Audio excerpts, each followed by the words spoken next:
first. All right, welcome back to the show, everybody. We are recapping the week in Guam politics as we head into November's general election.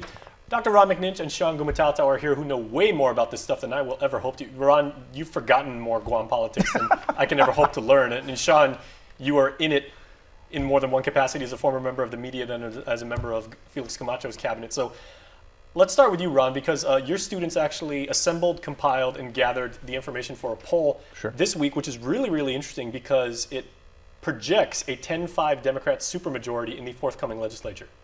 Sure. I mean, it's one of the possibilities. On the other hand, it could project a 10-5 Republican majority because these numbers will change like a roller coaster. They'll go up and down. And I'll tell you, in the last 4 or 5 days, given what some of the top folks have said, they'll probably readily drop because obviously it's went to their head that they're running high. Well, Sean, from an analyst perspective, like Ron puts these polls together for, public dissemination, for public edification.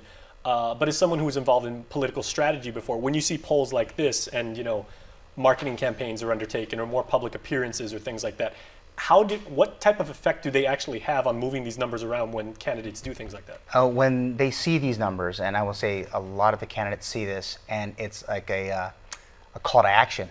They might be sitting there and saying, okay, well, you know what? I think I've already done my part. I'm going to go and hang out at a nearby restaurant and then wait for the election to happen. A lot of people that saw this over the last week are now putting themselves out there. They're finding every opportunity to get their name out, because if they're somewhere down here and they're not in the top 15, that means people are not aware that they're even running for public office. This could be maybe the thing that also guides a lot of candidates with their media spending budgets, and they basically build their whole marketing campaigns off of things like this. Yes, and yeah, that's a great point. Yes, they might go have maybe more television ads, like right here on KUAM. They might do some on radio, on KUAM radio. They'll look at print. They'll look at social media. They'll be spending a lot of time trying to find a way to not only put themselves out, but differentiate themselves from the other candidates, because everyone's going to say, vote for me. Here's why I want you to vote for me. I'm number 1, 2, 3, whatever on the ballot. They're doing the same exact thing. By the way, everybody, you can actually see Dr. McNinch's poll compiled by his students. You go on KUAM.com right now, click on the Decision 2016 app. We got a link right there. Is interesting things.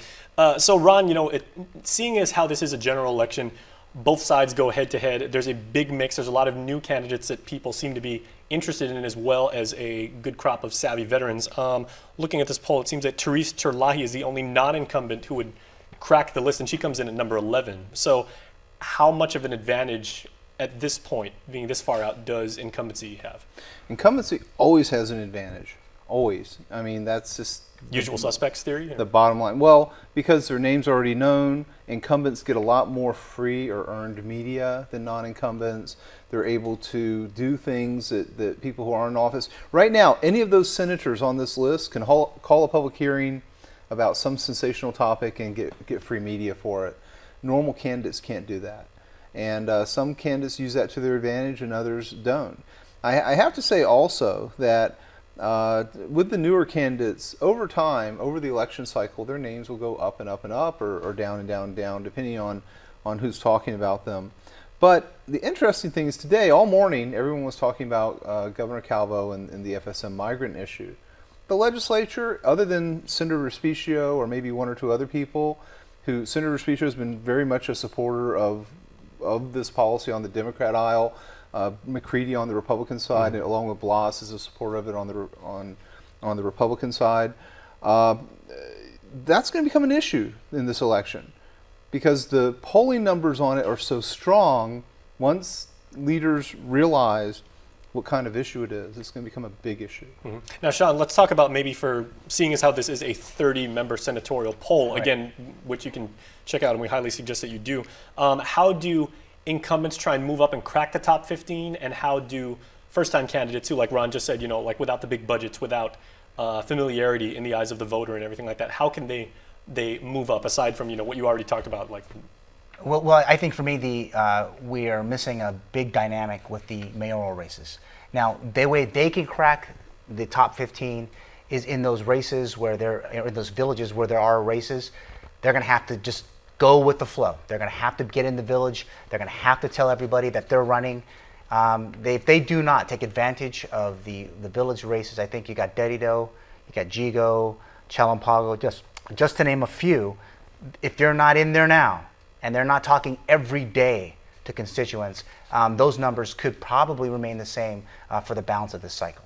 What should we see in terms of strategy, for these candidates, because they're looking at this and they're like, okay, obviously, if I want to maintain my position or if I want to move up, I've got to do like a certain amount of things. But it's hard when you're a sitting senator because you've already got a job and then you're also trying to promote yourself. Right, but also they have to say something that's a little bit different than everybody else. Because everyone's going to be saying, okay, education, public safety, and health.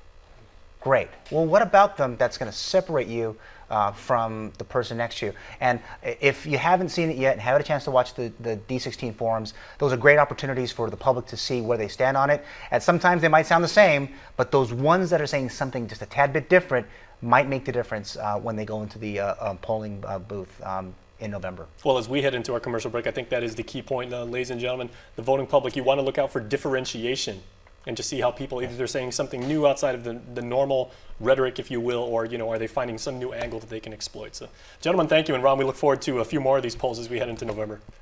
We look forward to it also. All right. Thanks, guys. Please stay tuned. We are back after this.